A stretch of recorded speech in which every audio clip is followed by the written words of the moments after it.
village that belonged to the Coqualeetza people. And through the evident time of colonialism, smallpox did run through a lot of our villages. And from that point of time, this village ceased to exist.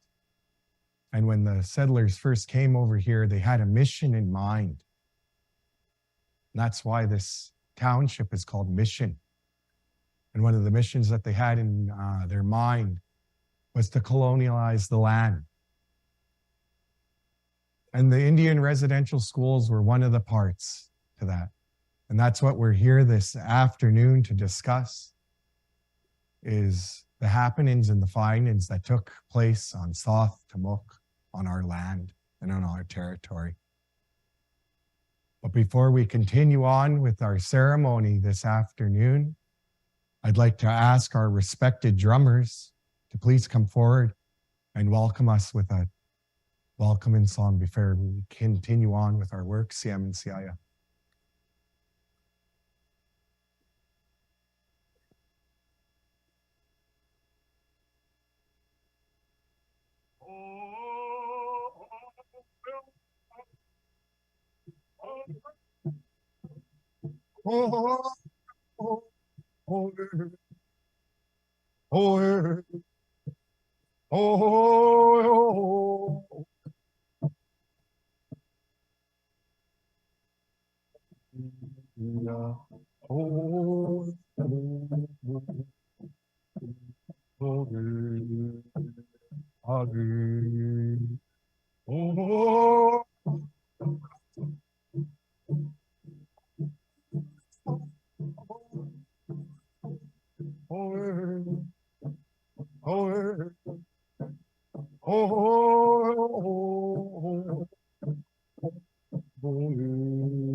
I'd like to thank our drummers for starting us off in a good way and calling our ancestors to be with us during this difficult time. I'd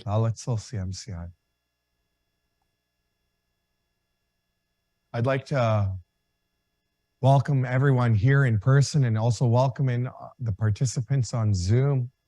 I'd like to thank you for hearing out a bit of our story and a bit about our work that we've been doing here in South Tamuk. This is a very difficult day for a lot of us.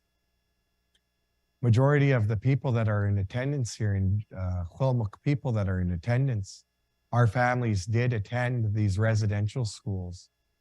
In one way, shape, or form, every Quilmuk person here has been affected by the Indian residential school in one way, shape, or form. So this work isn't taken very lightly. It's with heavy heart and heavy mind that we're doing this work this afternoon. To our elders and friends that are in attendance, there are services that are provided for you during this time. Like I said previously before, the Indian Residential School Survivor Society is here offering counseling sessions, brushing with cedar bough, and as well as smudging, as well as Coqualeetza, and as also we have a first aid here as well. If at any time this is too much for you or too overwhelming in this space, you can feel free to take a moment and step out and sit with our elders and our spiritual healers that are surrounding us. But just want to secure and advise our elders and reassure you, you are in a safe spot. You are in a safe place.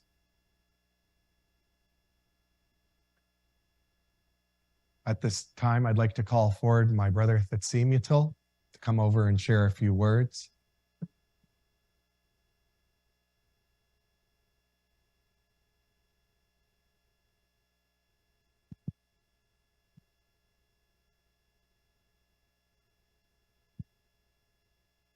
Check.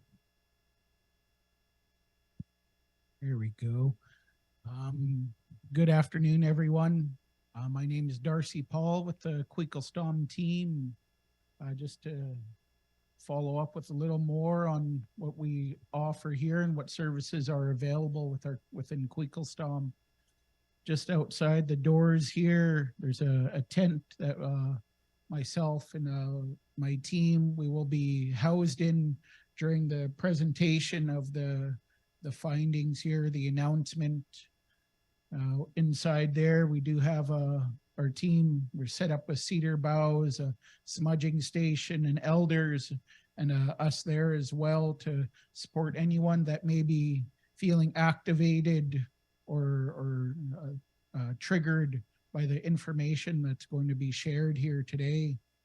So we encourage you, if you feel the need to, or if you'd like to come out and see us, talk to one of us, feel free to come and see one of us. We'll be inside that tent there. We have a little bit of snacks and drinks there available to share with anyone that comes into our space there. So again, feel free to come out and see one of us inside the tent there.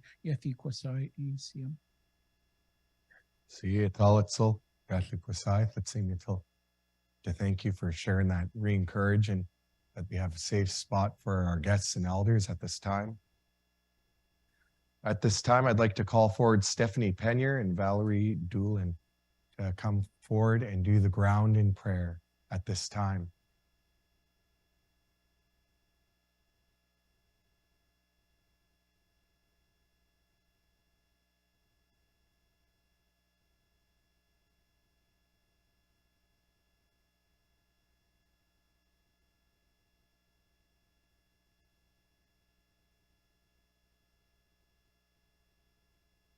Amasoksa. My name is Valerie Doolin. I'm from Nisga'a Territory. And Hadala assist, Delingo Kiltlogan, Gooding at Klotskatinu, Hinu Decan. Good people, chiefs, matriarchs, people held in high esteem. My name is Stephanie Penier and I come from Haida Gwaii. thank you. We're going to ask each and every one of you to close your eyes or lower your gaze. Breathe in deep and slow. Exhale and feel your body relax. I'm going to ask you to do it again. Breathe in deeply through your nose and to slowly release it through your mouth.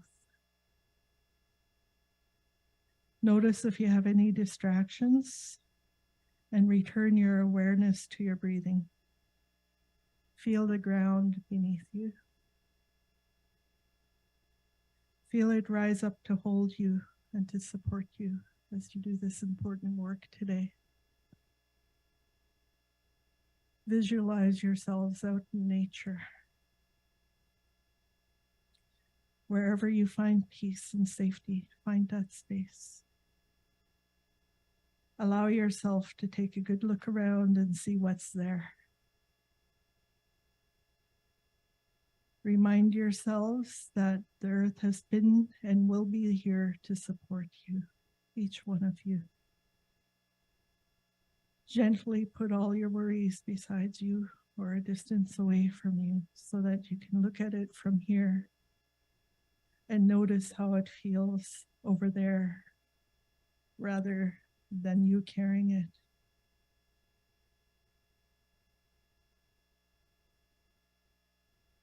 Notice the feeling in your body. As you continue your adventure in nature, bring awareness to the collective, how we carry everything together, joy, sorrow, celebration. Our adventure is near the end. Collect medicines you need. Notice how your body feels. Now imagine the sun slowly setting, taking our worries with it. The heat gently filters through our body. It fills every pore and adds strength. Feel everything that is uncomfortable lift away. Focus on the things, the sounds and things that you can see. Take a deep breath in. Let the air fill your lungs, and when you're ready, gently exhale, return to the room, and take the medicines with you.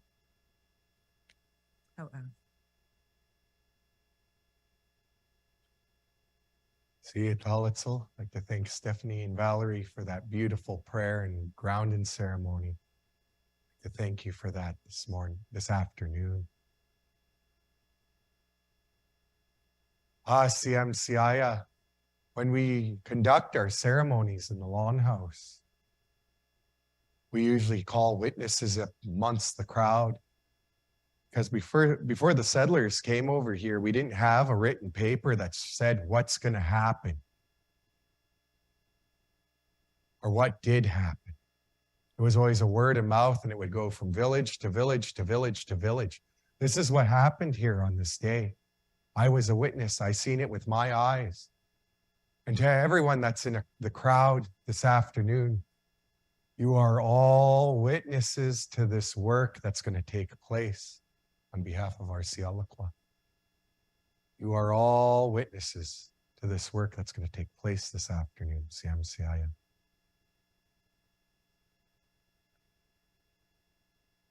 At this time, I'd like to introduce our panelists that we have here. We have Lenukhwiyat, Chief David Jimmy, representing Stalo Nation Chief and Council, and we also have Steam Grand Chief Doug Kelly, representing the Stalo Tribal Council.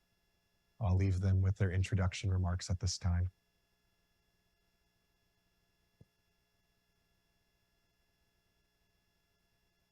Israel, Lenukhwiyat Toskwi, Tolitzo Kwaskwayala.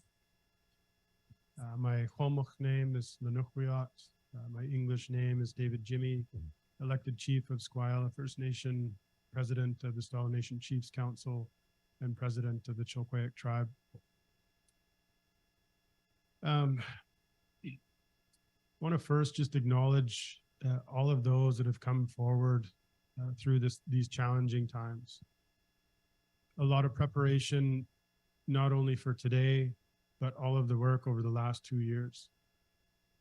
It's not easy work. And for today, I really want to acknowledge our drummers for opening us up in a good way. They carry many gifts, and their ability to share those songs with us to lift us up is just one of them. And so I always feel the appreciation for their commitment when they respond, when they come during time of loss, when they come during time of celebration, when they come during time of ceremony. It always helps us be grounded and helps us be present. Also just want to acknowledge Fatuk. Fatuk has helped many, many communities through the Fraser Valley and beyond. One that carries cultural teachings and has always been alive and aware of his surroundings, has always absorbed all of that knowledge that's been shared and passed down from his elders, and represents and comes to help families in a good way from the goodness of his heart. So I really want to acknowledge the Tuk for being the voice today. Also want to acknowledge our chiefs in the room, our elders, our survivors, our families of survivors. I see a couple of dignitaries. I'd like to acknowledge Mayor Ken Popov, Mayor of Chilliwack, and also MLA Kelly Patton. Appreciate you guys being here. I'll leave it at that before I provide further remarks and pass it on to Steam.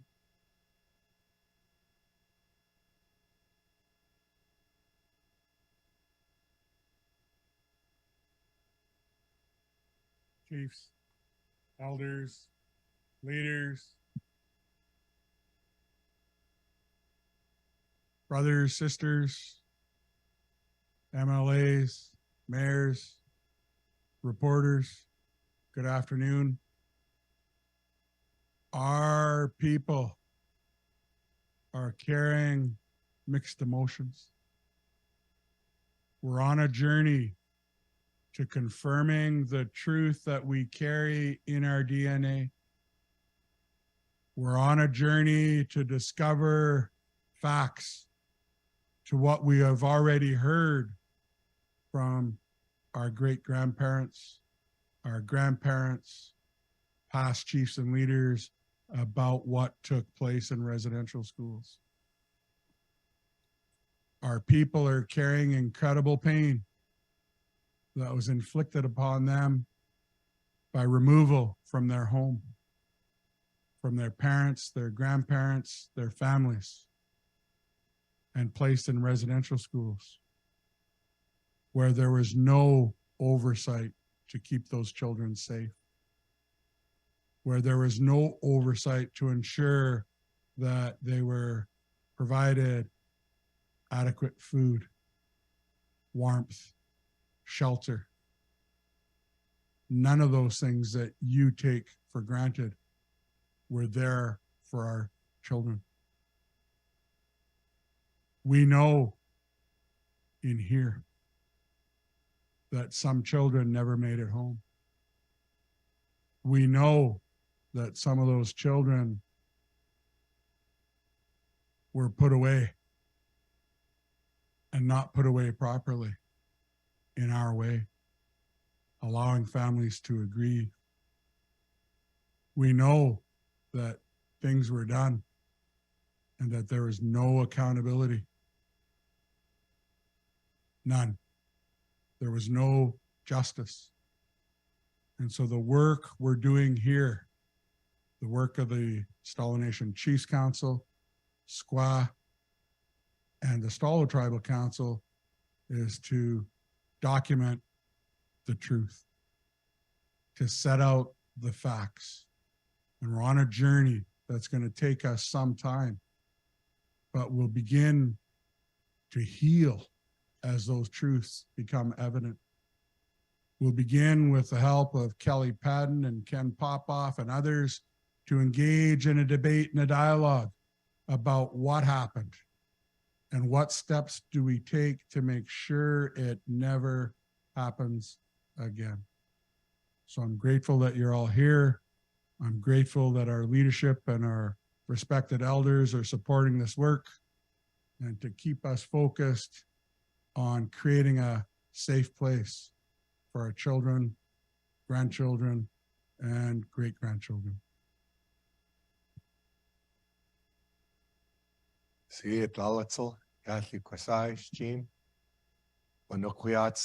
like to thank you for sharing those opening remarks on behalf of your working groups in your nation and your tribal council. At this time, we have a technical presentation by Dave Sheppy and Amber Kostachinko. At this time, I'd like to leave those two with their report and their work.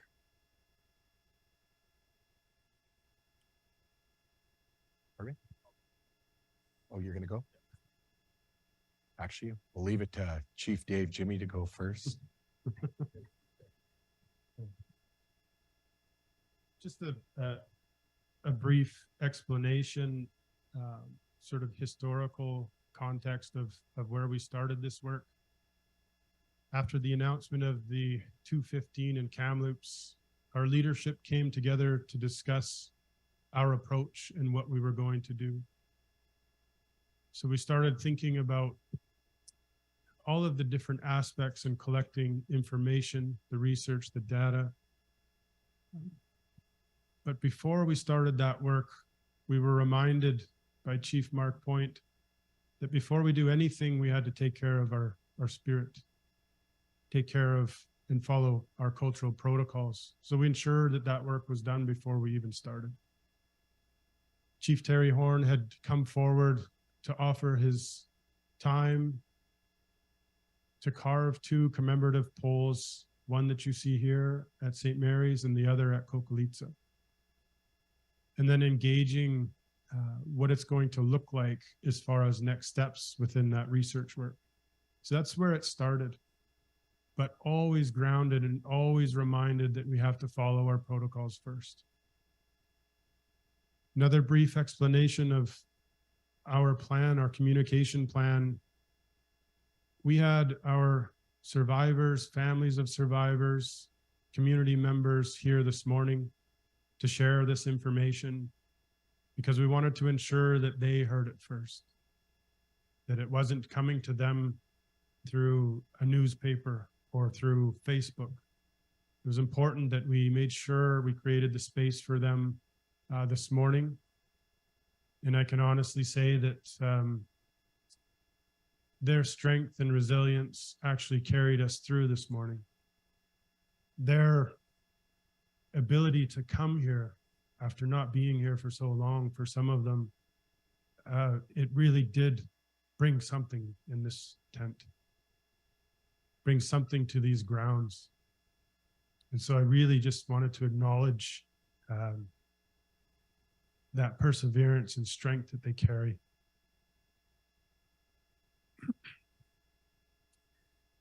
What we are sharing today is to provide an update and share the knowledge gained from the first phase of work on our Hallows Sawikwith, Taking Care of the Children project. We're using the term work in a very specific cultural way as we understand it within our Stalo community. As Stalo, we use the word work as a noun, describing something that connects the people mentally, emotionally, physically, and spiritually. Work is a serious matter and includes words and knowledge that are not to be shared or taken lightly. Work is part of who we are as a people and is part of what connects us to each other and our relatives. It is holistic in the way it affects our people, and the timing of such sharing must be right. Our elders say that it is the right time when such work takes place, and it is the right time for the work that we are doing here today. We're doing this work and sharing what we know from this first phase in honor and respect of all those survivors and ancestors amongst our families and relations who experienced Indian residential schools and hospitals. Our sharing of this work is necessary to support the healing of our survivors and our families, to overcome the multi-generational traumas resulting from the residential school experience. We're also sharing our knowledge for the education of our communities and society at large, who need to understand what our survivors have understood for so long. Our work, our efforts, and the knowledge gained are for the support of our people and our survivors. Our work within the Taking Care of Our Children project is entirely aimed at supporting and adding to the truths that our survivors have shared with us. Our project was initiated by the Stalo Nation Chiefs Council following the news of the 2021 announcement from Kamloops Residential School. The Chiefs Council, as the leadership of our 9 Stalo communities, worked with the Stalo Tribal Council and independent communities to start developing that plan. It was important for us to figure out how we were going to acquire the funding to carry out the investigation of the residential school and Indian hospital grounds in our area here in the Fraser Valley. After careful consideration and guidance from our House of Respect caretaking committee members and Elder Elizabeth Phillips, who shared her knowledge of our Halkomelem language, we came up with the name for this work, Yachmet Ya Sawikwith, Taking Care of Our Children. We recognize these matters, the focus of our research, to be of a collective nature. It is shared by all of the Stalo communities from Yale down to the mouth of the Fraser at Musqueam. It is shared far beyond that with our friends and relatives and First Nation communities throughout British Columbia and beyond. We're dealing with something on a national scale, together in a collective effort at our local level.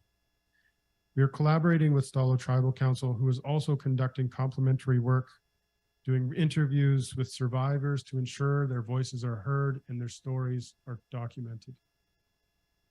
We've organized an advisory steering committee made up of individuals from the Stalo Nation Chiefs Council, Stalo Tribal Council, and Squaw First Nation as an independent nation.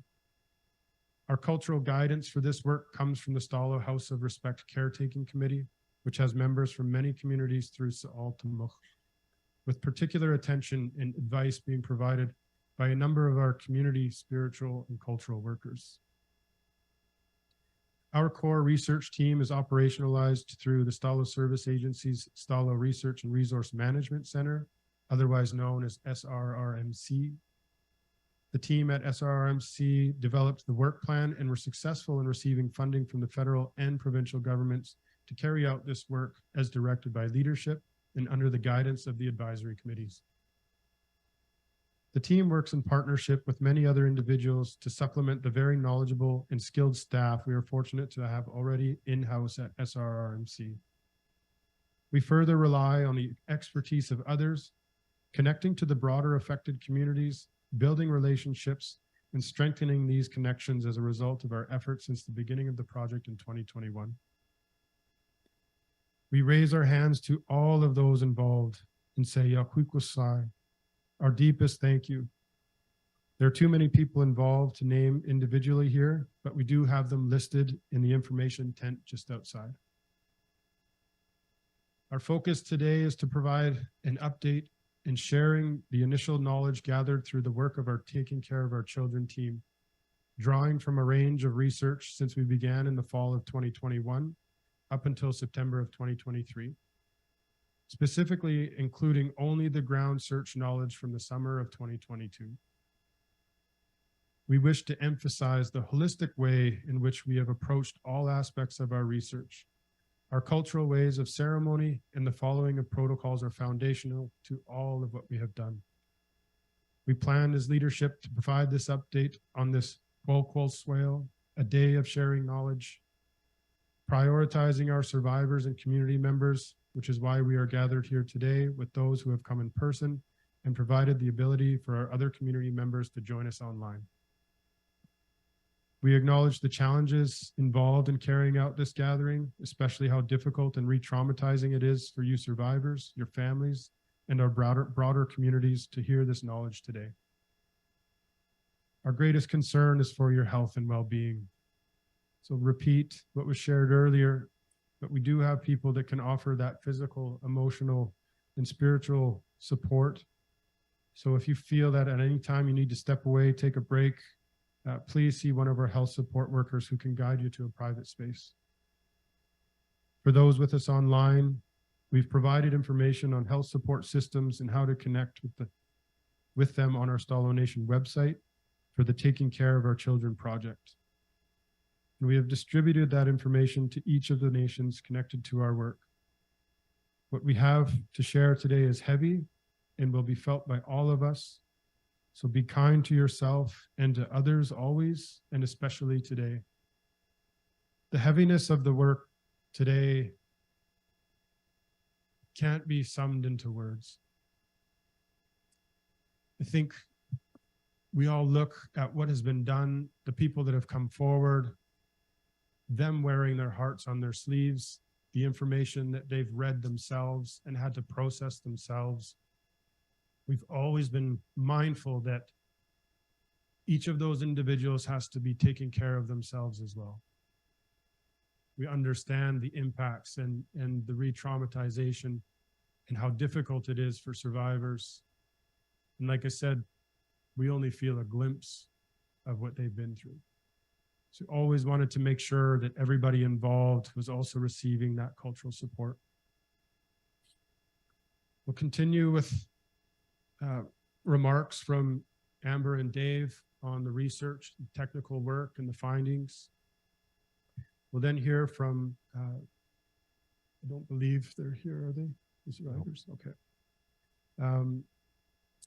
After that, we'll share some key challenges that we've identified that need immediate political attention by the federal and provincial governments, also the religious organizations. And so with that, I'd like to turn it over to Shaim to share a few words before we get into some of the technical information.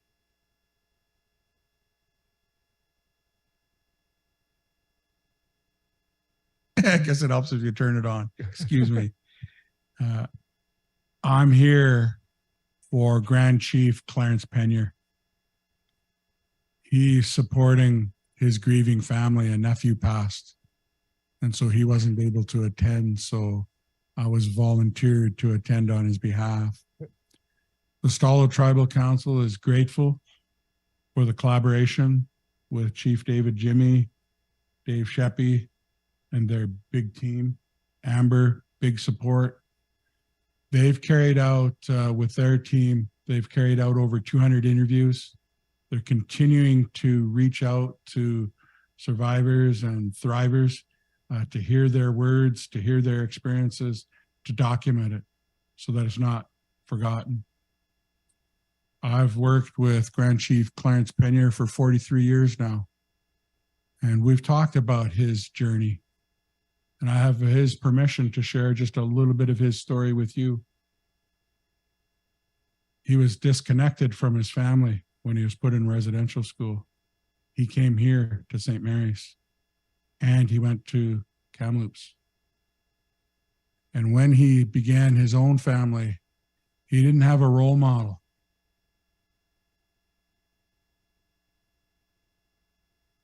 The school did not provide him a role model, and he wasn't home with his parents to have those role models on how to parent.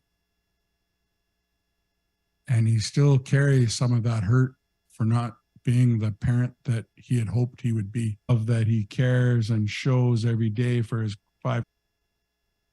And you're showing your children the love that you care on. We're healing from the pain inflicted on our children.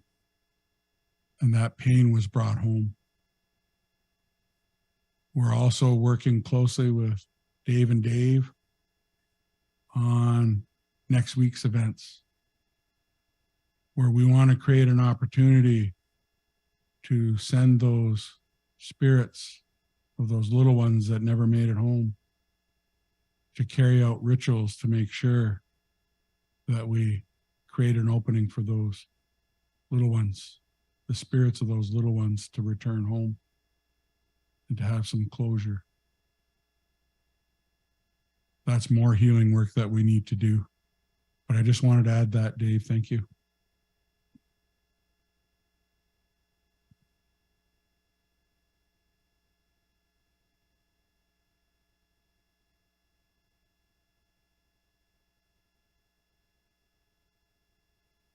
Hey, Swale.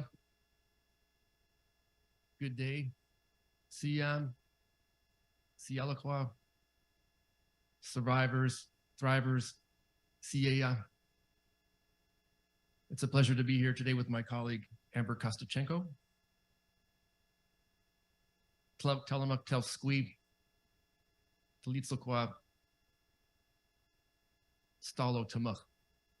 I'm Dr. David Sheppy.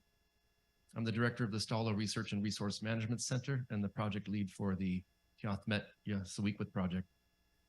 And I'm here with my colleague, Amber, who is our amazing project manager and colleague and support, as Seem said, in all of the work we're doing with our amazing team. Amber and I are going to take you through this portion of our gathering, our Quaqual Swale, our sharing day, and focus on their technical presentation and knowledge sharing. And we put together a 4-part presentation that includes an overview of our scope of work, research questions, methods, and what it is we have learned so far in this first phase of our work. We began this, as Chief Jimmy said, 2 years ago, put together a team and launched into the work that's been in front of us and that will continue for many years beyond this point, and faced in the process many limitations and challenges, and also expectations from survivors, community members, families.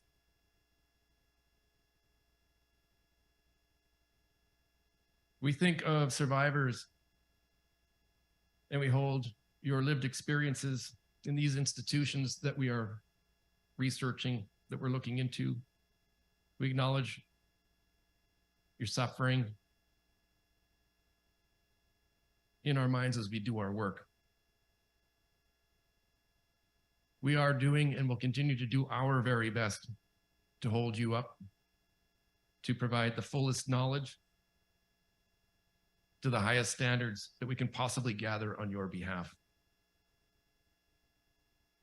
And we ask for the understanding of the survivors and the families and the communities here, for the patience and the time we need to do our work as we move forward.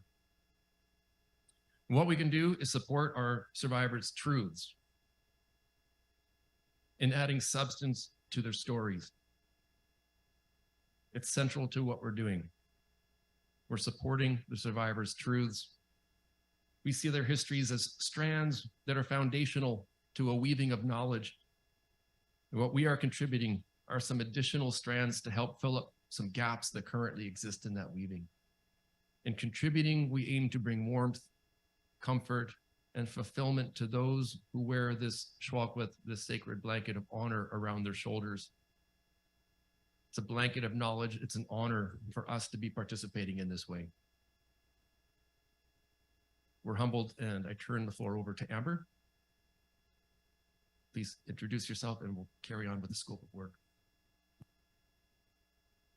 Aswell Makwat, Amber Kostachenko Telsqui, Talisa Kwa Stala Tamuch, A Tel Squalawel Quells Quetzlala. Good afternoon, everyone. My name is Amber Kostachenko. I'm a Coqualeetza staff member at the Stalo Research and Resource Management Center, and I'm glad to see you all here today. So I'm going to share a little bit of information with you about kind of the scope of our work. So the scope of work for our Taking Care of the Children project is very broad. The map we're looking at now shows a portion of Sa'ath Tamuch in southwestern British Columbia in the Fraser Valley. I want to highlight the locations of the institutions that are included in our research. To the west side, downriver near the town of Mission, where we are today, we have the 3 sites of St. Mary's Indian Residential School, as well as the Oblates of Mary Immaculate Cemetery, which is where the 2nd site of St. Mary's was located. In the Central Valley near Chilliwack, we have the Coqualeetza Indian Residential School and the Coqualeetza Indian Hospital, as well as the Squaw First Nation Cemetery and Skookale First Nation Cemetery. And finally, upriver in the town of Yale, near the Fraser Canyon, we are also looking into children who attended All Hallows School. So I'm going to go through a little bit more detail of some information about those institutions. All Hallows was operated by the Anglican Church between 1885 and 1920 and was a segregated institution for Indigenous and settler girls. The federal government does not recognize All Hallows as a residential school due to its strict definition of residential schools as only being those covered by the Class Action Indian Residential School Settlement Agreement, and we did not receive funding to do this research. The Coqualeetza Indian Residential School, which is also known as Coqualeetza Industrial Institute, was operated by the Methodist Church, which is now the United Church of Canada, between 1889 and 1940. It took its name, an expropriation of a Halkomelem place name and an ancient narrative that is of central importance to Stalo people. It was burned and rebuilt twice over the course of its operations. The cemetery location on the school grounds is currently unknown and is a focus of our research. While the Coqualeetza Residential School was in operation, the high number of students with tuberculosis in attendance there resulted in the school administration opening what they called the Preventorium, which was a separate building in which students with tuberculosis were housed and treated away from the crowded dormitories of the main school. As tuberculosis spread throughout Indigenous communities across British Columbia and of course Canada and North America, the federal government decided to close the residential school and repurpose the buildings as the Coqualeetza Indian Hospital. The cornerstones of the first 2 residential schools were later included in the purpose-built hospital expansion that was constructed in the 1950s. Because healthcare was segregated at the time, Indigenous patients from all over British Columbia were hospitalized there. The hospital was operated by the federal government between 1941 and 1969 and initially focused on tuberculosis patients, but throughout the course of its operations became a place of generalized health services. Around the time the Coqualeetza Indian Residential School transitioned to the hospital, the cemetery for the residential school children was relocated to a number of neighboring First Nation cemeteries, including Coqualeetza First Nation. This aspect of the Coqualeetza history is also a focus of our work. In 1941, a parcel of the Squaw First Nation Reserve in Chilliwack was removed by the Department of Indian Affairs in order to establish the Coqualeetza Hospital Cemetery. This cemetery was used for some patients who died at the hospital over a period of time prior to the hospital closing in 1969, when healthcare in Canada was desegregated. St. Mary's Residential School in Mission was operated by the Catholic Church under the Oblates of Mary Immaculate and the Sisters of St. Anne. It operated between 1863 and 1984 and was the first Indian residential school to open in BC and the last to close, making it one of the longest operating schools in Canada. The institution moved twice from its original location, which was along the Fraser River. First in 1883, up from the river to the higher terrace above to make way for the construction of the Canadian Pacific Railway. At the same time, the cemetery associated with the first St. Mary's Mission and School was moved to Squaw and St'alis First Nations. The Catholic cemetery at the second location, what is now commonly referred to here as the Old School, was a place where Oblate missionaries, Catholic settler families, and students from the residential school were buried. This cemetery continues to be used today. The second location of St. Mary's had two major phases of construction, first in the 1880s, then again in 1933. The 1933 buildings were in use until 1962, when the quote-unquote new school of St. Mary's was established on the grounds we are on today. The new school operated out of the buildings behind us until it closed in 1984. To commemorate the history of these residential schools, we unveiled the two memorial house posts carved by Siemchis Chief Terry Horner from Yakukwiyus First Nation on September 30th, 2021.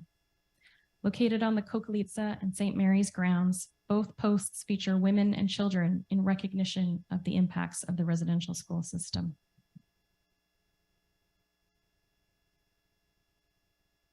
So we move into our research questions once we've established our scope of work. And again, going back to the task that was given to us by the leadership, it became immediately necessary to be very clear about what it is we're doing and to define very clearly the questions we're looking into. And the questions that drive our research into these four institutions are divided into two parts: who and where. Who and where are our two central questions. And regarding who, we are aiming to gather knowledge to answer the following specific questions. Who are the children who are enrolled in these institutions? Who are the children who died while under the care of administrators, and under what circumstances? Who are the children who died after being discharged as a likely direct result of a circumstance related to their attendance at these institutions? Who are the Stalo children who attended any residential school and did not return home, and what happened to them? And who are the people whose actions or inactions resulted in the deaths of these children? Who is about the people? Where is about the place or places? And regarding where, we have one central question. Where are the cemeteries and marked or unmarked graves of the children who died at or because of a circumstance resulting from attendance at these institutions.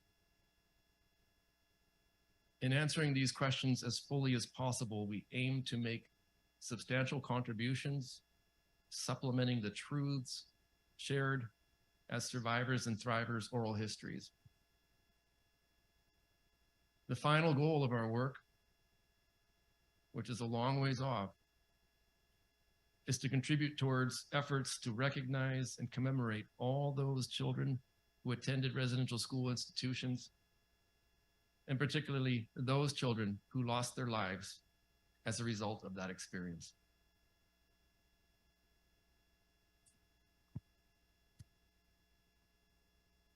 To conduct our work in a good way, with good hearts and good minds, we have gathered a large team so that we can approach the work in as holistic a way as possible.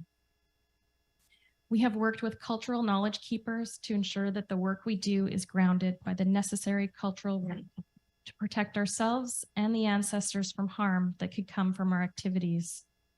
This includes regular ceremonial work and the incorporation of cultural practices in the ways in which we are doing this work, taking care of the well-being of our team and all those who come in contact with us. This work is work. Today, we want to share about 3 of our specific research methods: archival, genealogical, and geophysical. And then we will let you know what we have learned. Archival research simply means reading documents and gathering information from them. Most of the documents we want to read to complete our research come from archives, which are places where documents are stored for researchers like us to access when we need to. We are still gathering and reviewing these documents. We know this will take us a few years to do because we estimate there are 70,000 documents that might give us the information we're looking for, and we have only received about half of them. The records we have gathered so far have come from formal agreements between the Stalo Nation Chiefs Council and the National Center for Truth and Reconciliation, as well as the Royal BC Museum and Provincial Archives. Negotiating and formalizing access to the records we need to understand this history was long and complex and took resources away from doing the work itself. We also received some records without needing complicated agreements, including from the Catholic Archdiocese of Vancouver, the United Church of Canada, the Chilliwack Museum and Archives, and the Mission City Archives. Now that we have access to some but not all of the records we need, our work has mostly focused on reviewing documents related to school students, as documents related to the Coqualeetza Indian Hospital have been hard to find and may in fact have been destroyed long ago, because a person's healthcare information has always been considered private and confidential. We may also never find all the documents related to school children either. We know that some documents are missing and may have been thrown out or misfiled or simply never made it to the archives for preservation. The documents we are reading can be grouped into 2 categories: those records about individual people and those records about the operations of the schools. I'm going to move now and talk a little bit about some of the genealogy work we've been doing. So genealogists are archival researchers who specialize in researching family histories and are experts at connecting people through documents, oral histories, and family knowledge. We are fortunate to have 2 such experts on staff who have been working hard to connect these children to their families, because these family connections are an important piece of our work. Researching family connections means that we can connect siblings with each other and further build family trees. We record this information into the private and confidential Stalo Family Tree database. Many of the children who were sent to these institutions came from outside S'Othtamach. We have added those children as well to the Stalo Family Tree database and are continuing to gather information about their families in other communities. In the coming years, as our research eventually ends, we plan to share the knowledge we have gathered about these children with their living relatives. Archival and genealogical research are just 2 of the ways we are gathering knowledge as we work to answer our research questions, to try and understand what happened to children who lost their lives at or because of being at these institutions. I'm going to turn the presentation back to Dave. The final piece of the methods that we want to review with you all is our geophysical, or simply our field research methods. The methods we applied to our field research programs included technologies used to produce highly detailed aerial imagery. We used drones to produce what's referred to as LiDAR, light range and detection maps, as well as high resolution photography. Such maps and imagery give us detailed views of the surface of the grounds we're looking at that show minute details. For example, the recognition of graves in the Oblate Cemetery on the old St. Mary's grounds. We also applied ground penetrating radar to produce subsurface imagery looking below the ground surface, aiming to identify anomalies of interest as potential unmarked graves. An anomaly is, in this case, something that we've detected below the ground surface that is out of the ordinary. It's not normal. It's not what you would expect to find in a natural setting. The radar readings create an image of such disturbances, and those images need to be translated to understand what it is you're seeing. Could be a trench as a disturbance, it could be a pipe, could be a pit, or it could be a burial shaft. Also, we walked the grounds. We used our feet, we used our eyes, we made visual observations of surface details, changes in vegetation as indicators of places of interest, as features that we would provide and focus on as points and places to conduct our ground penetrating radar. The purpose of these technologies and field methods is to provide information that we could use in relationship to the knowledge gained from our other methods in a holistic manner, not in and of themselves, by themselves, but to connect it to our full scope of work, our full scope of methods that we're applying in our work. And our overall goal is to understand things from different perspectives as completely and confidently as we can. So having provided you with the background of our scope of how we've approached our research and which research questions we are looking at, we can move along with talking to you and presenting what we've learned so far. We're really only just at the beginning of our work, but the time is right for us to share with you the knowledge we have gained at this point. This knowledge brings together the oral histories, archival, genealogical, and field work that we've completed. And part of what we're producing as well is a housing, a database to hold all of this information, to put it in one place, and where that information can be connected to each other to create and inform fuller insights in answering the questions that we put forward. This database is new, and it's something that we see as a legacy to be providing to the communities and survivors as an outcome of our work.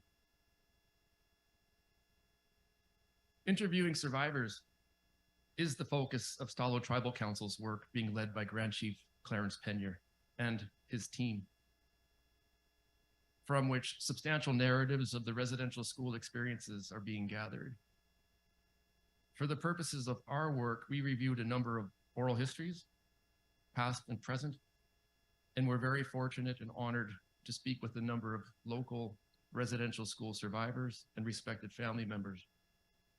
They were instrumental in informing and contributing to our work and what we can share here today. Most of our oral history and related knowledge relates to experiences at St. Mary's, given the period of time in which it operated and the recent era of its closure.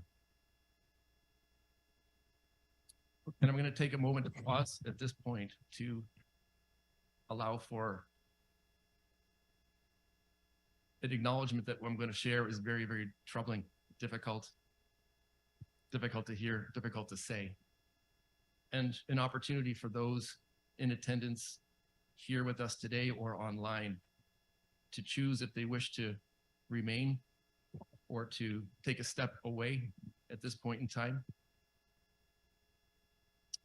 To go back to our grounding exercise, to plant your feet on the ground, to take a breath.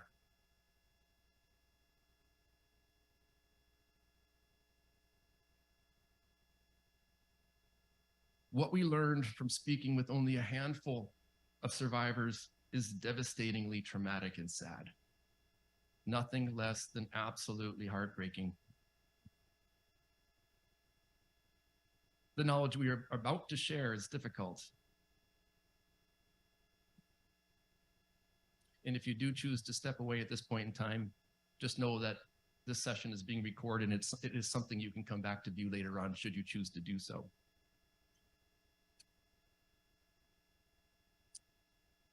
Through oral histories, those truths, we learned of many atrocities, some of which are accounted for in what follows. This is what we heard. We heard cases of children being killed. We heard of the secretive burial of children who died and the forced burial of children by other children. We learned of the secretive burial of babies.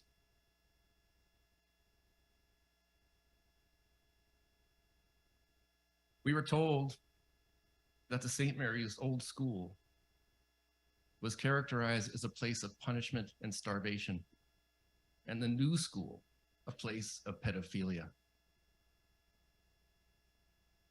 We were told of atrocities, including physical, mental, emotional, and spiritual abuse, of capital punishment,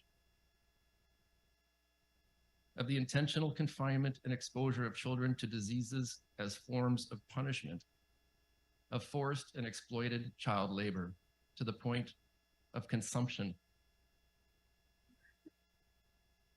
We were told of malnutrition and starvation, of having to choose between eating green, spoiled bologna or not eating at all.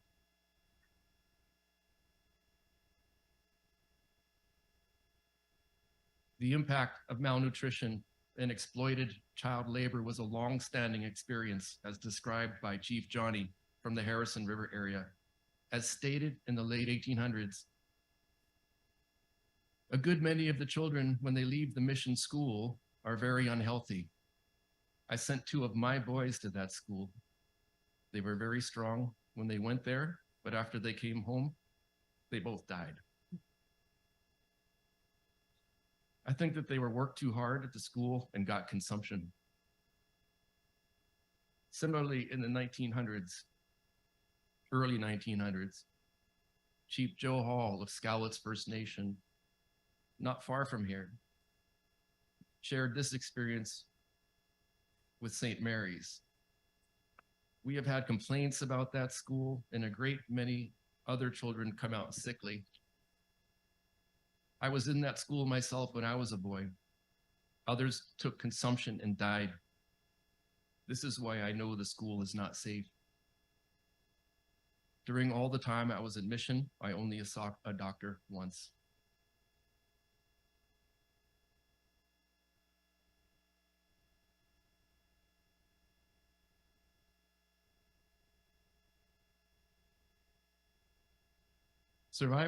Survivors told us of an overall deprivation from the love and support of families, parents, siblings, and loved ones, and vice versa. Parents suffered from the deprivation of their children, having been removed from their homes. We were told that sexual abuse was rampant. And this breathe We heard of terrible implications that need further work to further understand, including a story of firemen responding to a fire at the old St. Mary's Girls' Dormitory and finding the remains of fetuses in the walls. And as is being told in experiences at other institutions, that furnaces were used for cremation purposes. Who perpetrated these atrocities? This is one of our core questions and remains a focus of our ongoing work. We do know that in 2004, Gerald Moran,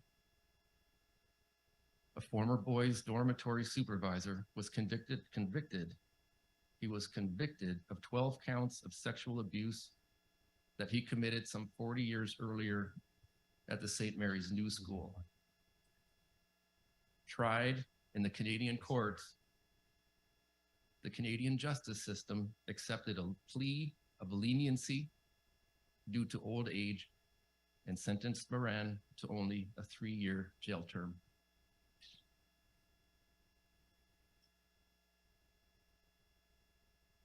I'll now turn back to Amber to continue with the outcomes and knowledge we've gained from our archival research.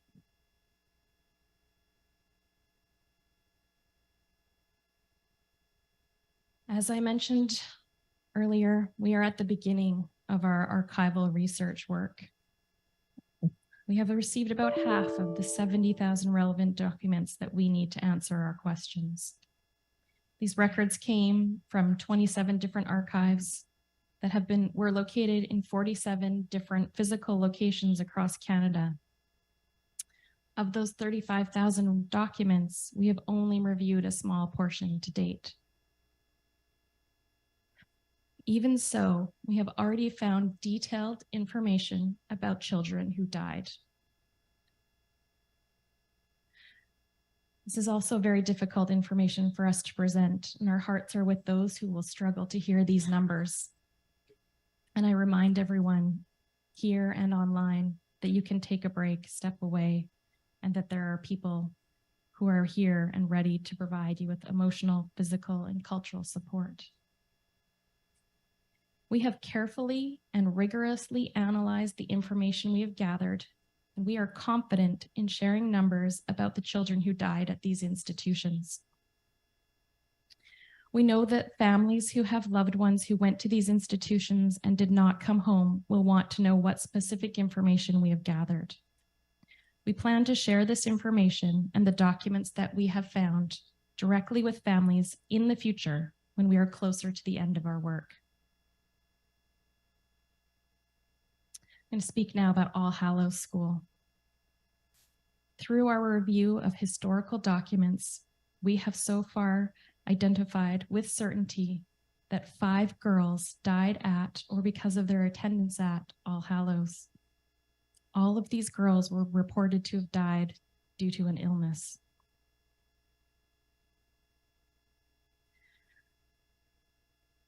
Around Coqualeetza, through our review of historical documents, we have so far identified with certainty that 37 children died at or because of their attendance at Coqualeetza Residential School. 25 of these children were reported to have died because of an illness such as tuberculosis, influenza, and pneumonia. 3 were reported to have died as a result of injuries in accidents at the school. We do not yet know the cause of death for the remaining 9 children.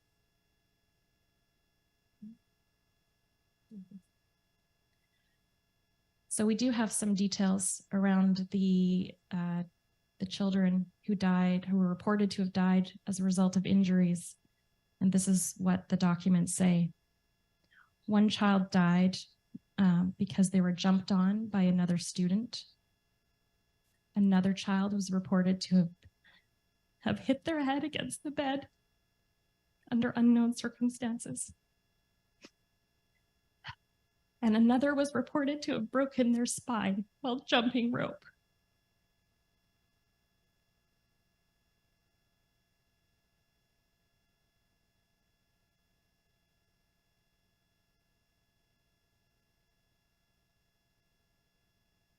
I'm going to turn now to St. Mary's Residential School.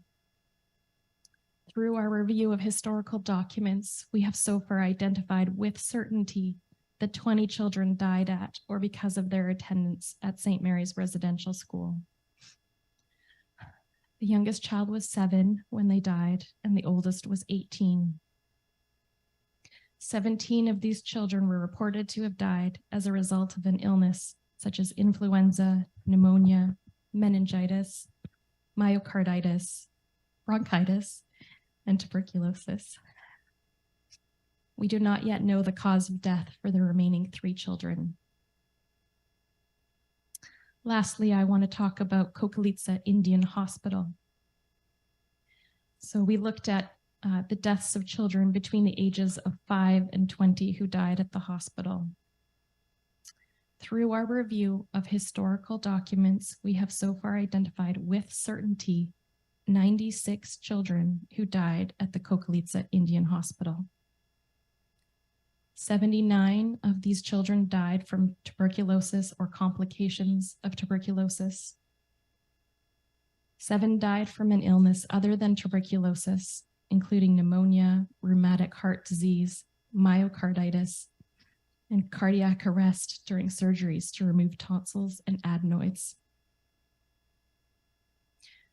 We do not yet know the cause of death for the remaining 10 children.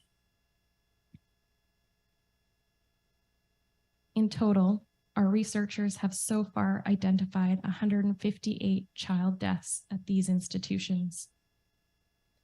But we are not the only ones researching student deaths. The National Center for Truth and Reconciliation has taken up the work begun by the Truth and Reconciliation Commission in creating the National Student Memorial Register. The National Student Memorial Register is an online memorial created to honor and remember children who never made it home from these institutions. The National Center is continuing its own work to add to the Memorial Register. However, we, like other communities who have been doing the same work for other schools in BC, have learned that the Memorial Register is not only not complete, but it also contains errors. As we continue next steps as part of our holistic efforts.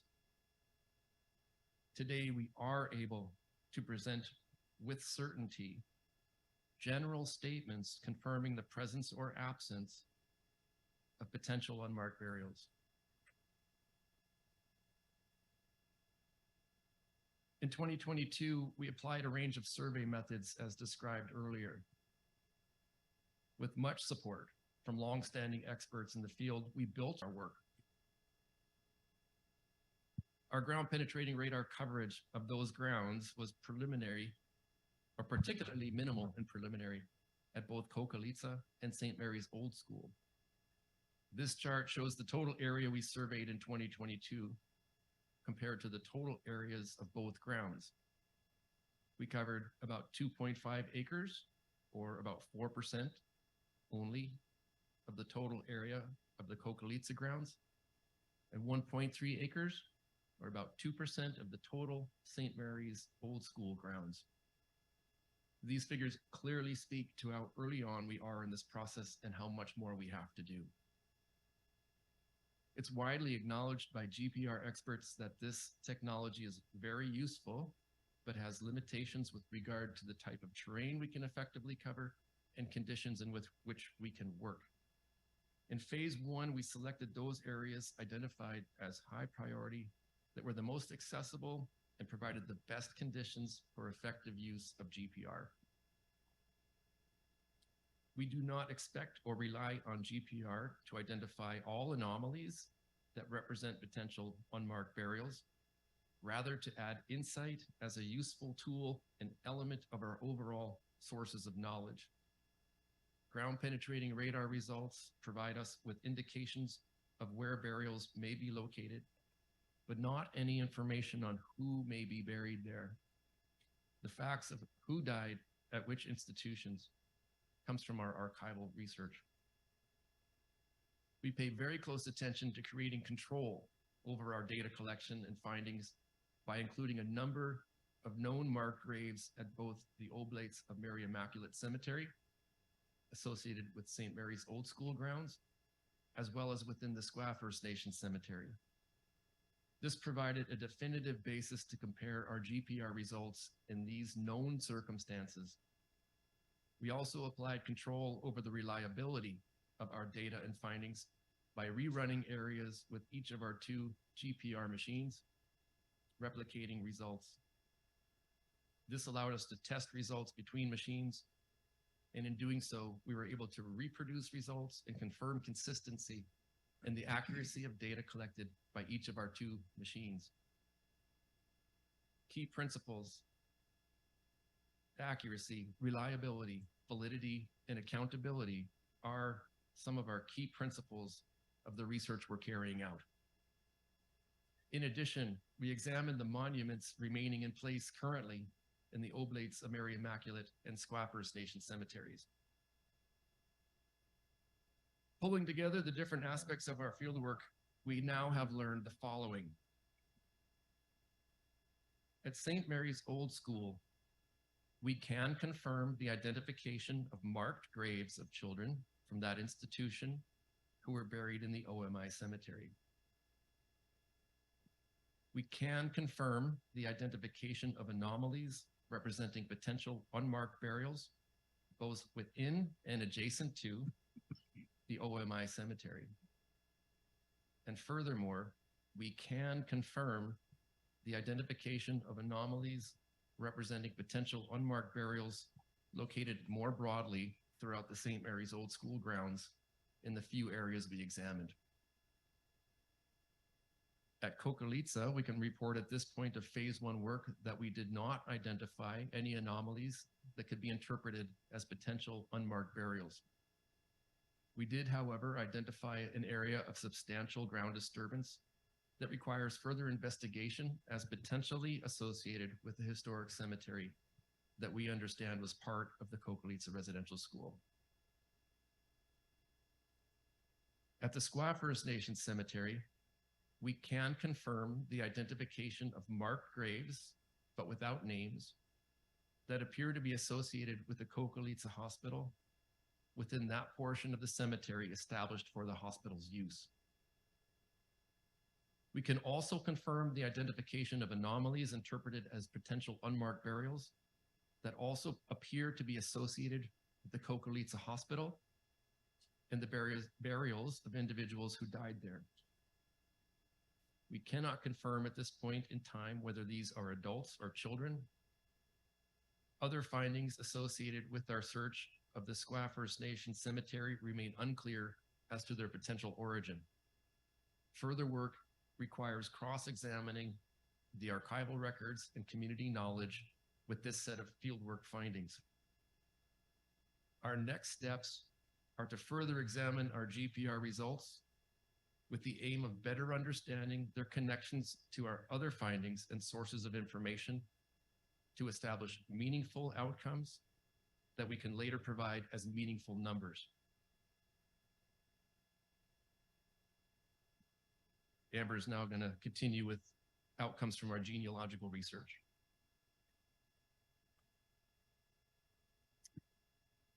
As a particular part of our archival research work, we wanted to start bringing together the knowledge that we have of individual children that we are learning about so that we could understand the relationships between these children, their home communities, and where they were laid to rest.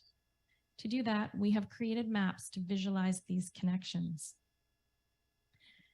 These institution relations map show by school where all students' home communities are.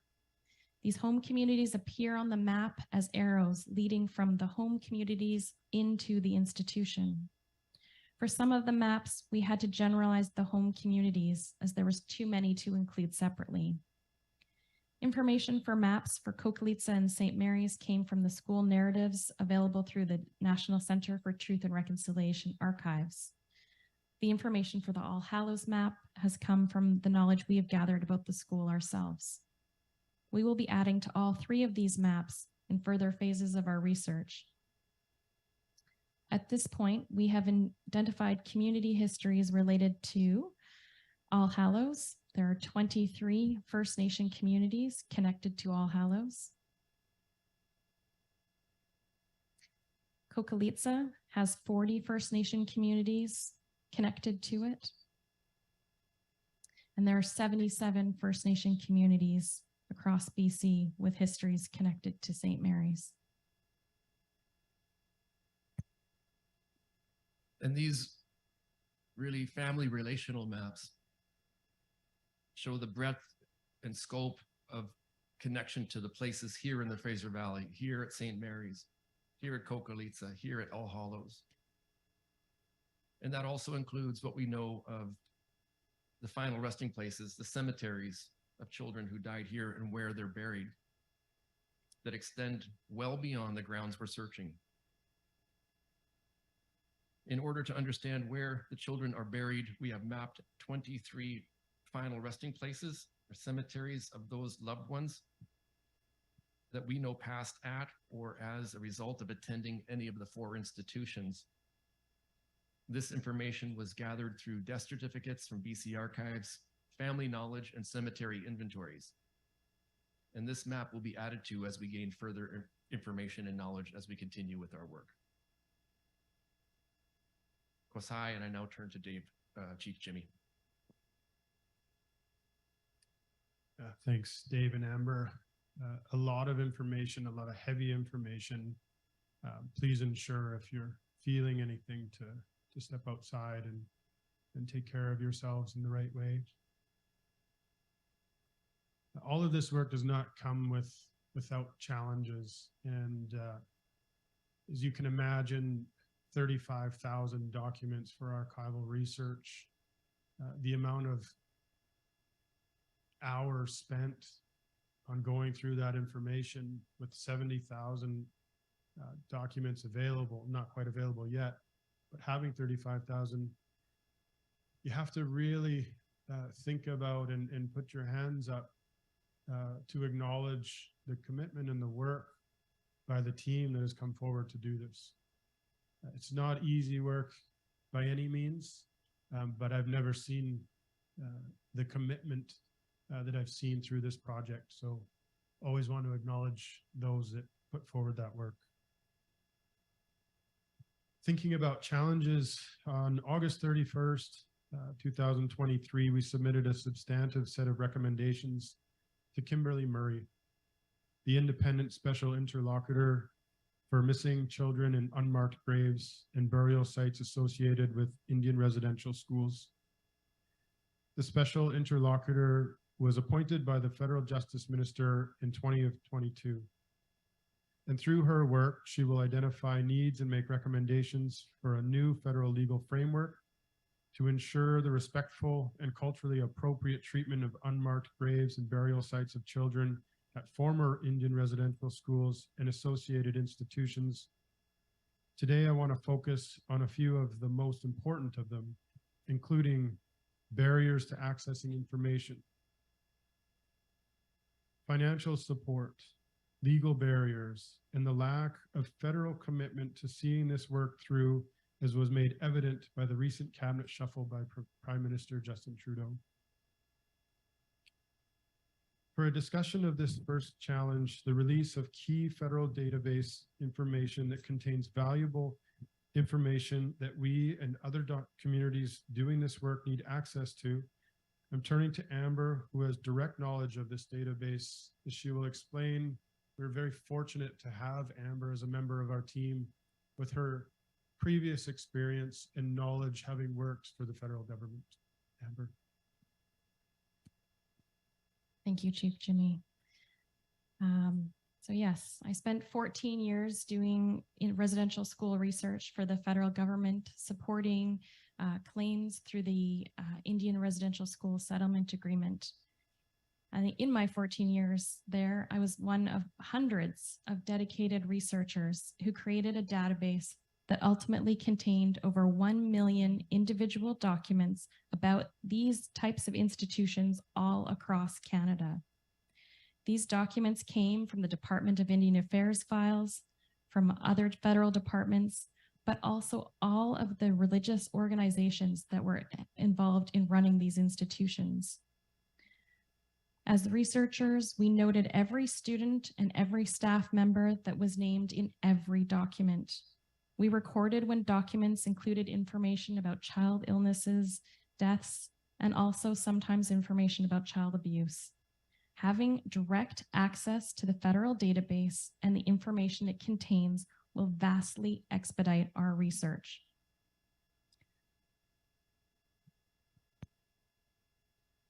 If you can imagine the federal government now paying Indigenous nations to recreate this work, it makes absolutely no sense. Work that they spent 15 plus years developing and housing and not giving us access to that information while we try to do that on ourselves. It's a call upon us as political leaders, as advocates, to be able to call to the government and say, unacceptable, 100%. Other challenges are when we think about the Oblates of Mary Immaculate, who are an order of missionary priests who were here at St. Mary's for over 120 years. They were involved in the operations of many residential school institutions across Canada. And when we've had direct conversations with their chief administrative officer, they claim they no longer have any documents relevant to our work. They also have not been willing to facilitate direct communications with the Oblate Fathers who may have direct knowledge of the operations of St. Mary's. The lack of support from the Oblate administrative wing is contrary to the public announcements about wanting to support survivors and communities. I call on them to reach out to us to establish a direct relationship with us and our team as we continue this work. Another challenge, the National Center for Truth and Reconciliation in Winnipeg has been given the mandate to hold all relevant documents related to the Indian residential school system in Canada. The National Center is restricted by the legislation that created it in the province of Manitoba's Freedom of Information and Protection of Privacy Act. It is not operating under the First Nation principles of data sovereignty, ownership, control, access, and possession. It is unreasonably restrictive to Indigenous nations seeking access to control of their information held by the National Center. These two pieces of legislation must be removed or amended to remove these barriers and allow us to bring these documents and the knowledge they contain back to our communities.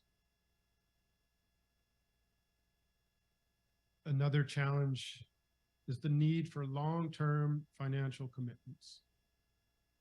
In the mandate letters dated December 16th, 2021 from Prime Minister Justin Trudeau to the Minister of Crown Indigenous Relations and to the Minister of Indigenous Services Canada, the Prime Minister specifically called on the ministers to work together to implement the TRC's call to action and to continue the necessary supports to communities undertaking work regarding unmarked burials and missing children.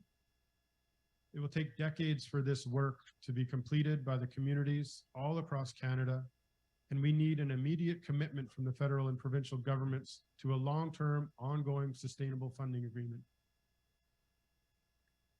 The lack of the federal commitment is another challenge. Over the past 2 years, I met directly with former Justice Minister David Lametti and CERNA Minister Mark Miller, each of whom attended on-site meetings at the former Coqualeetza Residential School and hospital grounds in Chilliwack. These meetings allowed for meaningful dialogue and deep understanding of the issues facing our communities. The recent cabinet shuffle at the Prime Minister's direction has drastically disrupted our government relations essential to addressing these matters.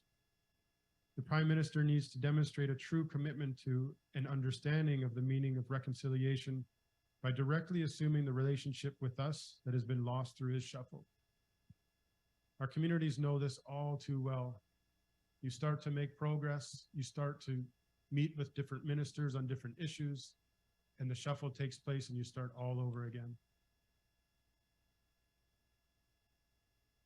In summary, we anticipate questions around why we released some types of numbers and not others.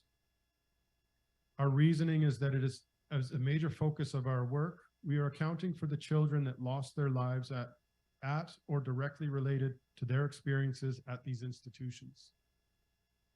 At this point in our work, our preference is to direct our attention to what matters most in this situation, and that is our people. We know our children lost their lives, and these institutions were to blame. We can confirm, having identified numerous burial grounds where our children were put to rest. We can confirm, having identified marked graves of our children. We can also confirm, having identified numerous potential unmarked burials, including secretive burials, at least at the St. Mary's Old School grounds. And it is too premature in our work and distracting to our efforts to focus on the numbers of potential unmarked burials. On the broader scope of our interests, we want to maintain our attention locally, provincially, and nationally on a primary issue, an issue of why this happened. We are working to account for our people, who they are, where they died, and where they were buried. But the foundation question is, why did this happen? And that question we put back to the governments, the churches, and the non-Indigenous society at large to answer and to account for their actions. The facts we are bringing forward today contribute to this national narrative, dialogue, and efforts to reconcile our relationship of the residential school experiences. We will continue our work and contributions as we move forward with our efforts in sharing our future findings. Again, acknowledging the strength and resilience of those that came here today, the survivors and families of survivors that have been subjected to that intergenerational trauma.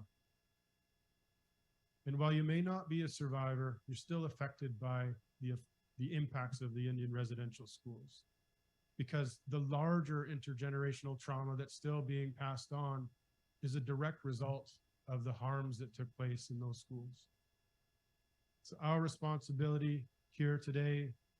We play a small role, and we accept the responsibility of being able to voice the concerns, take on the research, and facilitate that work on behalf of those survivors and the families.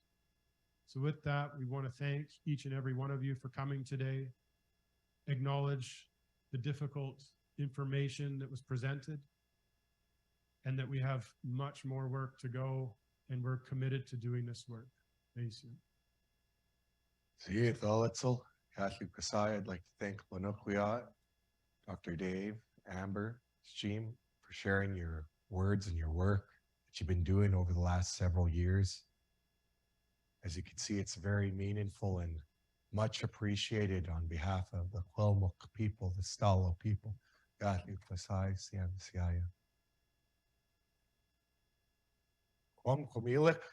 Coqualeetza, CM, asking you to respond to the work that you witnessed this afternoon, dear uncle.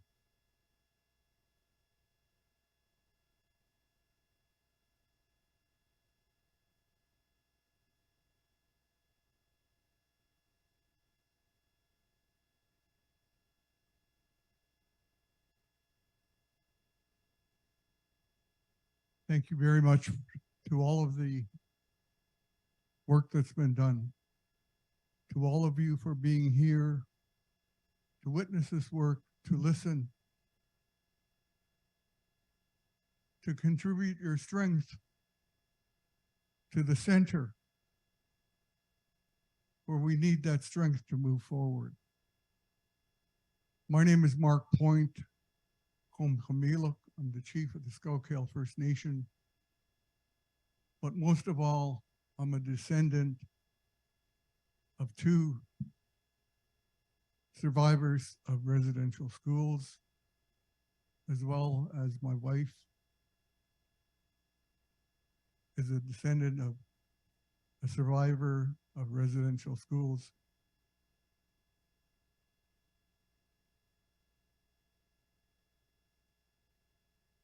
I cannot say how deeply I am touched and wounded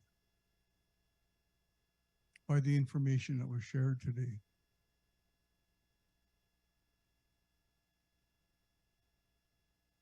I think all of us have known inside these institutions that were run by the church, but were mandated by the federal government.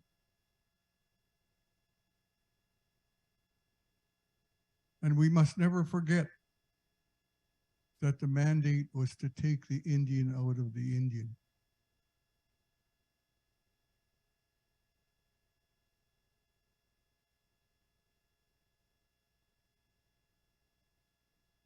In doing so, they could eliminate the Indian problem that was discussed so wholesomely at the first Charlottetown Accord when they created the Canadian Constitution and the country of Canada.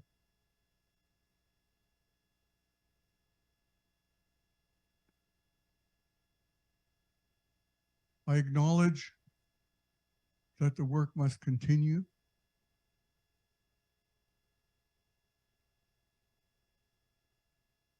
And I feel the frustrations that Chief Jimmy talked about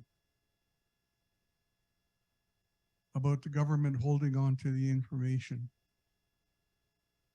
and making us play dodgeball to acquire that information so that we can continue to formulate our position, our case.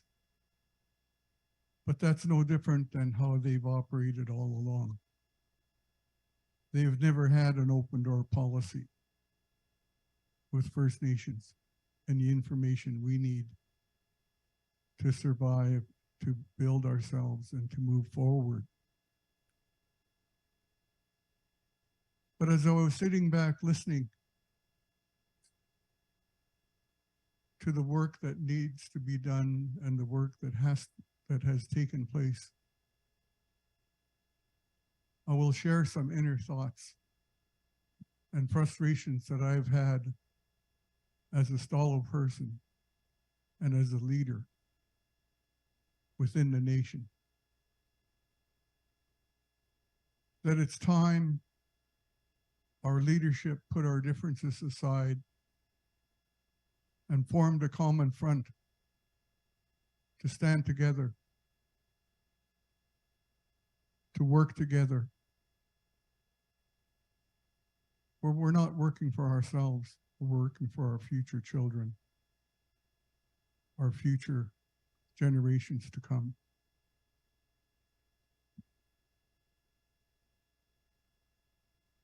I think of the institutions that are filled with our people, the penal institutions, the high rates of suicide, the children in care, our people that are living on the street without a roof over their head, the abuse that gets continued to happen, inflicted by our own people.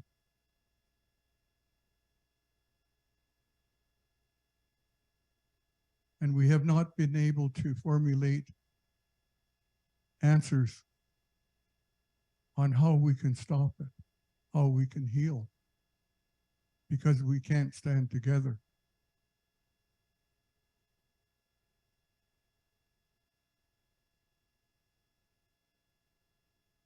We're Cholmoch people.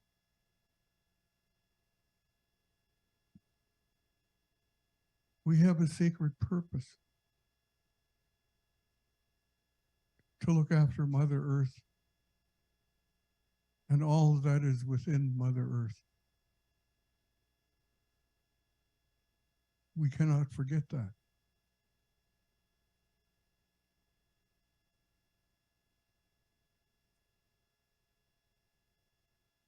So reach out.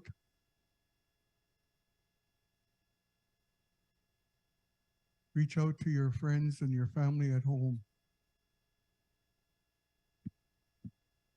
Your duty to be sitting here today is to share this information as a witness.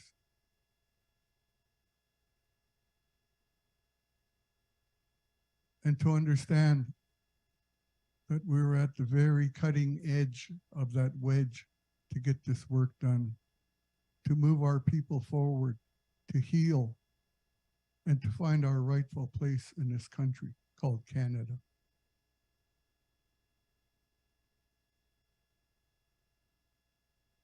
All of us need emotional healing. All of us.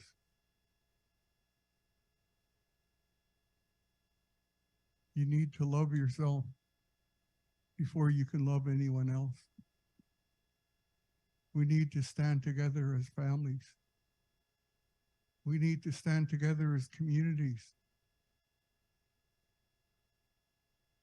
And we need to stand together as nations of people. And I'm so very glad that our neighbors are here to hear what our people are going through.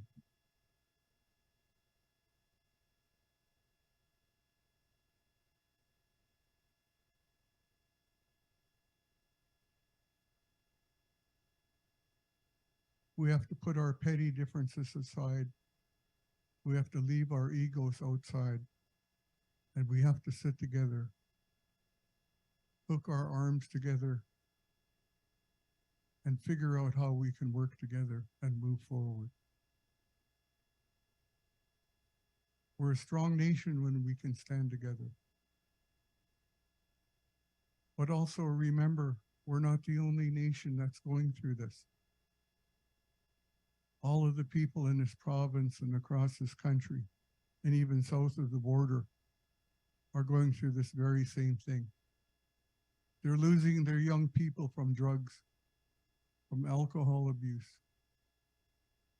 Our children are still getting abused by their own family members. Our people are still ending up in jails.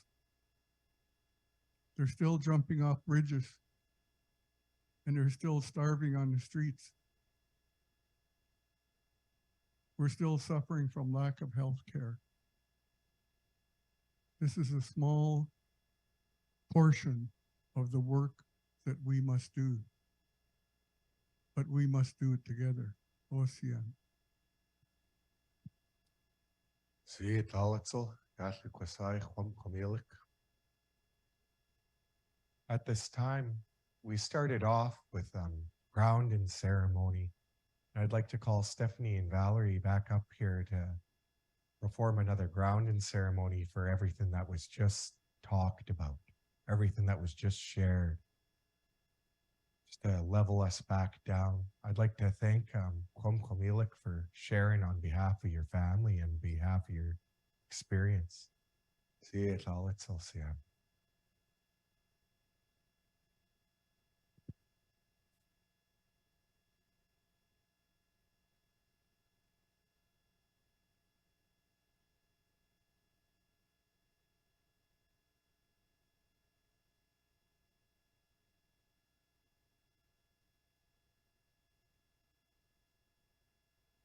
Hi. Yeah, that could be heavy, be weighing heavy on our hearts. So what I'd like us to do, it's a little bit interactive, is if we can just stand up and we can feel a bit of activation around. So what we're going to do is intentionally wake it up. So starting at our heads, what I would like everyone to do is to start tapping. Slowly start tapping your head.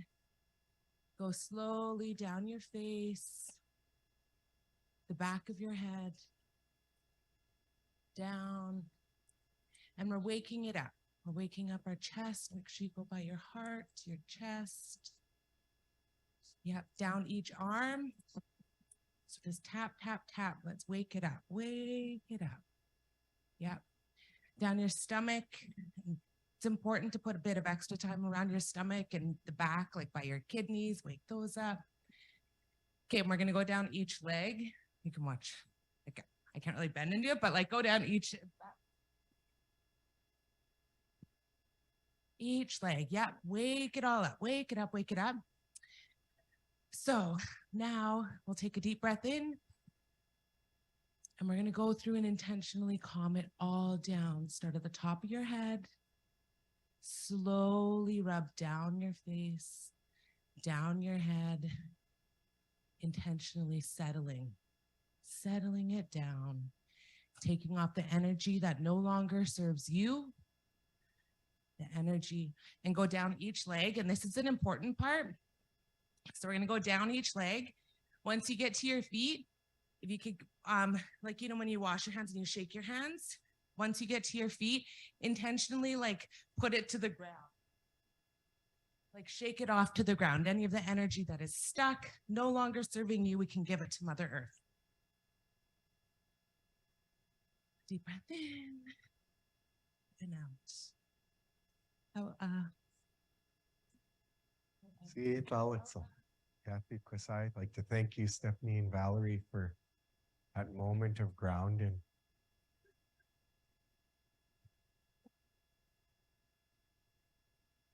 I'd like to thank Dave, Amber, Steam, Doug for sharing your kindness and all your work that you've done over the last several years. This hasn't just been 3 years, it's been ongoing, lifelong work. I'd like to thank you for that at this time. We have reached the end of our afternoon session. I'd like to thank all our brothers and sisters from near and far for coming here and paying respect and listening to our message and being a witness and taking this back home to your communities and your families. We still have our tents that are up and available if anyone needs to debrief or talk about anything that they've witnessed or seen here and do not want to take that home. We still have our brothers and sisters that will be here for the next little while to help you out with that. But we started off in a good way. We started off calling our ancestors to help us with this work, to help us with this ceremony, to help our panelists with their work. I'd like to call forward our drummers at this time to close us off in a good way and close everyone off in a good way. I'd like to thank you all for coming here and sharing and supporting at this time with your love and your generosity. It really goes a long way. We couldn't do this by ourselves. It was heavy just coming in here, just to do this work. And we've been feeling this throughout the last week, but I'd like to thank everyone for your love and support. May we all go home and have a good rest and carry on our work throughout the rest of the month. See you, Talit Salyati Kwasai, CMCI, Kathy Kwasai.